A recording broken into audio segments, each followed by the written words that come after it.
आज का मुद्दा ना हम सब की जिंदगी से जुड़ा है और शायद आज की युवा पीढ़ी जिसे जेनजी कहते हैं उनसे तो और भी ज्यादा। ये मोबाइल फोन का बढ़ता इस्तेमाल। ऐसा लगता है जैसे ये फोन हमारे हाथ का ही एक हिस्सा बन गया है ना। बिल्कुल बिल्कुल, अलग ही नहीं होता। हाँ, तो आज हम इसी पर थोड़ी गहरी पड़ताल कर रहे हैं। हमारे पास एक लेख के कुछ हिस्से हैं जिसका शीर्षक है जनरेशन जेड और मोबाइल लत, डिजिटल स्वास्थ्य समाधान। जी, हमारा मकसद है इस लेख के जरिए ये समझना कि ये मोबाइल की आदत जिसे ये लेख लत तक कह रहा है, हाँ, लत शब्द का इस्तेमाल हुआ है। हाँ, ये कितनी गहरी है असल में और इससे निकलने के रास्ते क्या हो सकते हैं। ये स्रोत तो साफ इशारा कर रहा है कि भाई जेनजी के लिए ये सिर्फ ज्यादा फोन चलाने की बात नहीं रह गई है। नहीं, बिल्कुल नहीं, ये एक गंभीर चुनौती बन चुकी है। तो फिर सवाल उठता है कि ये जो लगातार स्क्रीन से चिपके रहने वाली बात है, इसका नतीजा क्या हो रहा है। चलिए इसी को समझते हैं। बिल्कुल, और देखिए, ये लेख सिर्फ ऊपर ऊपर से बात नहीं करता। ये साफ बताता है कि इसके जो परिणाम हैं वो काफी गहरे हैं। मतलब हल्के में लेने वाली बात नहीं है ये। अच्छा, सबसे पहले तो मानसिक स्वास्थ्य पर सीधा असर।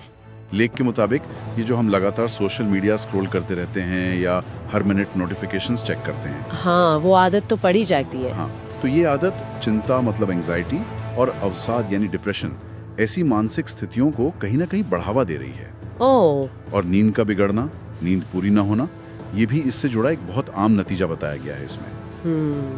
नींद की समस्या तो आजकल बहुत कॉमन है, पर क्या ये सिर्फ दिमाग और नींद तक ही सीमित है या लेख कुछ और भी कहता है? नहीं, ये सिर्फ मूड या नींद की बात नहीं है। लेख साफ जिक्र करता है कि हमारी ध्यान केंद्रित करने की क्षमता, मतलब हमारा फोकस, हाँ फोकस, वो बुरी तरह से प्रभावित हो रहा है। आप सोचिए, घंटों स्क्रीन पर बिताने के बाद किसी एक काम पर टिक कर बैठना कितना मुश्किल हो जाता है। हाँ, ये तो महसूस होता है, कई बार ध्यान भटकता रहता है। बिल्कुल, और इतना ही नहीं, हमारे आपसी रिश्ते, परिवार, दोस्त, उनके साथ जो हम असल में समय बिताते हैं, हाँ, वो वाला टाइम, हाँ, वो रियल वाला टाइम, वो भी इसकी वजह से कमजोर पड़ रहा है, ऐसा लेख का कहना है। और अगर काम या पढ़ाई की बात करें तो प्रोडक्टिविटी पर भी इसका नेगेटिव असर साफ है। तो मतलब हर तरफ असर है, मेंटल हेल्थ, फोकस, रिश्ते, काम। जी हाँ, और लेख में जो शब्द इस्तेमाल हुए हैं जैसे सीरियसली अफेक्ट, गंभीर रूप से प्रभावित करना, वो इस बात पर जोर देते हैं कि ये कोई छोटी मोटी दिक्कतें नहीं है, ये जीवन के जरूरी पहलुओं पर गहरा असर डाल रही हैं। ये तो वाकई चिंताजनक तस्वीर है। अगर हालात इतने संजीदा हैं, तो फिर सवाल ये उठता है कि इससे निपटा कैसे जाए। खासकर वो पीढ़ी जेन जी, वो अपनी इन डिजिटल आदतों को कैसे संभाले। क्या लेख में कुछ उम्मीद की किरण है? कुछ समाधान भी बताए हैं? हाँ, अच्छी बात यह है कि लेख सिर्फ प्रॉब्लम बताकर नहीं छोड़ता, वो कुछ ठोस, कुछ प्रैक्टिकल कदम भी बताता है। अच्छा, हाँ, और ये कोई एक जादुई छड़ी नहीं है, बल्कि कई चीजों का एक मिला जुला प्रयास है, कह सकते हैं। ठीक है, तो क्या है वो कदम? सबसे पहला क्या सुझाया गया है? सबसे पहले बात आती है डिजिटल डिटॉक्स की। अब ये शब्द सुनने में थोड़ा भारी लगता है। हाँ, डिटॉक्स सुनते ही लगता है कि बस फोन बंद करके कहीं फेंक देना है। हाँ, नहीं, वैसा नहीं। आजकल के दौर में फोन पूरी तरह छोड़ देना तो शायद मुमकिन भी नहीं है और जरूरी भी नहीं। हाँ, वही तो, पढ़ाई, काम, दोस्तों से बात, सब तो फोन पर ही है। तो फिर इस डिजिटल डिटॉक्स का असल मतलब क्या है यहाँ? यहाँ इसका मतलब शायद ज्यादा है रोज के स्क्रीन टाइम पर एक लिमिट लगाना, एक सचेत कोशिश करना। मतलब एक बाउंड्री सेट करना। बिल्कुल, जैसे हम अपनी डाइट पर ध्यान देते हैं, वैसे ही अपनी डिजिटल डाइट पर भी थोड़ा कंट्रोल करना।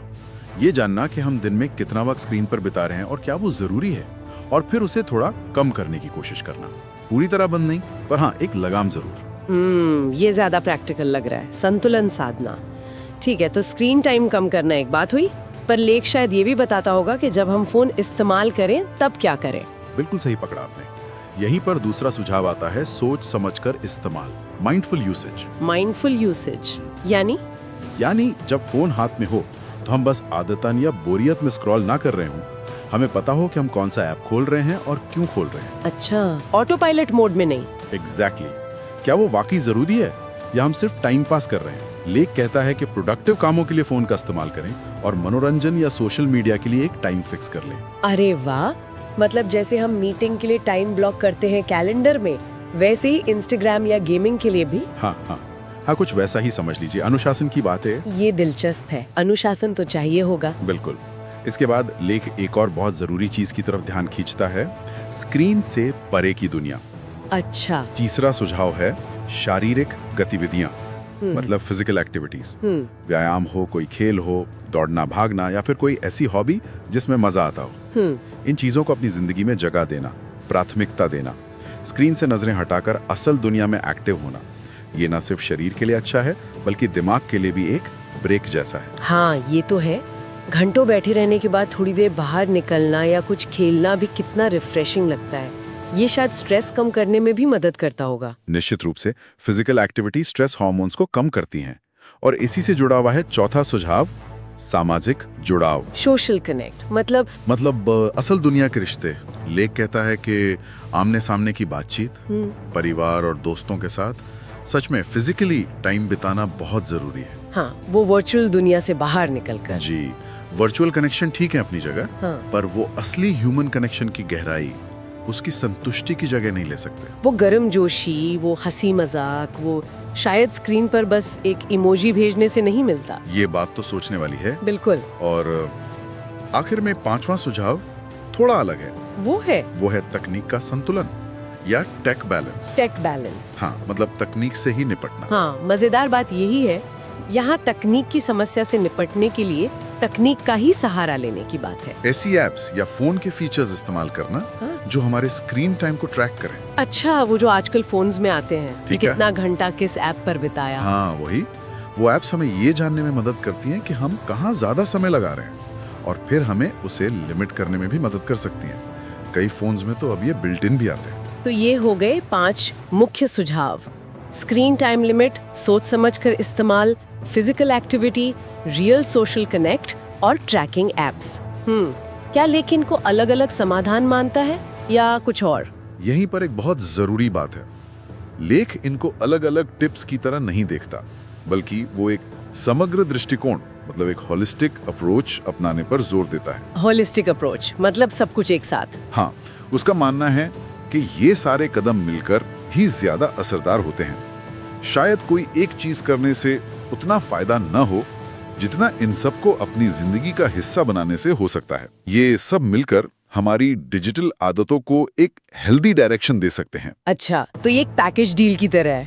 अकेले अकेले शायद उतना काम ना करे। बिल्कुल। वैसे एक और बात जो आपने शुरू में उठाई थी और जो ध्यान खींचती है, वो है लेख में लत यानी एडिक्शन शब्द का इस्तेमाल। हाँ, वो शब्द मुझे भी थोड़ा चौंकाने वाला लगा था। ये काफी वजनदार शब्द है। क्या लेखक इसे सिर्फ एक बुरी आदत से ज्यादा कुछ मान रहा है? जी हाँ, लत शब्द का इस्तेमाल हल्के में नहीं किया गया है। ये इस बात का संकेत है कि लेखक इस व्यवहार को एक ऐसी निर्भरता, एक डिपेंडेंसी के तौर पर देख रहा है जो व्यक्ति की कंट्रोल से बाहर जा सकती है और उसके जीवन पर गंभीर नेगेटिव असर डाल सकती है, ठीक वैसे ही जैसे किसी और चीज की लत। ये शब्द असल में समस्या की गंभीरता को ही दिखाता है। और इसी गंभीरता से जुड़ा हुआ शायद लेख का सबसे अहम संदेश भी है, कुछ अर्जेंसी वाली बात। बिल्कुल, वो है तात्कालिकता का संदेश, एक तरह की आप कह सकती हैं चेतावनी। लेख साफ तौर पर कहता है, और ये लाइन गौर करने लायक है, अगर जेनजी ने अभी अपनी डिजिटल आदतों को कंट्रोल नहीं किया तो उनकी मानसिक और भावनात्मक सेहत, मतलब मेंटल और इमोशनल वेलबींग, भविष्य में और भी कमजोर हो सकती है। अरे बाप रे, मतलब अगर अभी ध्यान नहीं दिया तो आगे चलकर हालत और बिगड़ सकती है। जी, ये सिर्फ आज की प्रॉब्लम नहीं है, ये आने वाले कल के लिए एक बड़ी चिंता का संकेत है, एक तरह की रेड फ्लैग है। ये वाकई सोचने पर मजबूर करता है कि एक्शन अभी लेना होगा। हाँ, ये बताता है कि कदम उठाने का सही समय यही है, अभी। इंतजार करने का मतलब है रिस्क को और बढ़ाना। तो इस पूरी चर्चा का, इस लेख के विश्लेषण का सार क्या निकलता है? हमने देखा कि ये स्रोत जेन जी में मोबाइल के बहुत ज्यादा इस्तेमाल को एक वास्तविक और गंभीर चिंता मानता है। बिल्कुल। और इसके असर सिर्फ टाइम वेस्ट तक सीमित नहीं है, बल्कि कहीं ज्यादा गहरे हैं, हमारे मानसिक स्वास्थ्य पर, हमारे ध्यान लगाने की क्षमता पर और हमारे असली रिश्तों पर। और ये असर ऐसे हैं जिन्हें लेख गंभीर रूप से प्रभावित करने वाला मानता है। ये कोई ऊपरी परेशानियां नहीं है। लेकिन अच्छी बात यह है कि अंधेरे के साथ साथ रोशनी भी दिखाई गई है। हाँ, लेख हमें सिर्फ डराता नहीं है, बल्कि प्रैक्टिकल समाधानों का एक पूरा सेट देता है। जी, स्क्रीन टाइम पर लगाम लगाना, फोन उठाते समय थोड़ा सोचना कि क्यों उठा रहे हैं, बाहर निकलना, खेलना कूदना, लोगों से असल में मिलना जुलना, और जरूरत पड़े तो टेक्नोलॉजी की मदद से ही टेक्नोलॉजी को कंट्रोल करना। हाँ, तो इन सब का निचोड़ क्या है? Balance, control. सही कहा, निचोड़ यही है, संतुलन और नियंत्रण। देखिए, तकनीक हमारी जिंदगी का हिस्सा बन चुकी है, उसे शायद हम पूरी तरह हटा नहीं सकते और शायद हटाना जरूरी भी नहीं है। हाँ, वो तो है। लेकिन उसके साथ एक हेल्दी रिश्ता बनाना, उसे अपने ऊपर हावी ना होने देना, कुंजी शायद यही है। संतुलन ही सब कुछ है। बिल्कुल। और अंत में लेख की वो चेतावनी, भविष्य में मानसिक और भावनात्मक सेहत के और बिगड़ने का खतरा अगर इन आदतों पर काबू नहीं पाया गया। ये सिर्फ जेनजी के लिए नहीं, मुझे लगता है ये हम सब के लिए एक अहम सवाल खड़ा करता है। कैसा सवाल? ये सोचने पर मजबूर करता है कि अगर तकनीक पर हमारी निर्भरता इसी तरह बढ़ती रही, अगर ये आदतें बिना किसी रोक टोक के चलती रहीं, तो लंबे समय में लॉन्ग टर्म में इसका व्यक्तिगत स्तर पर क्या मतलब होगा।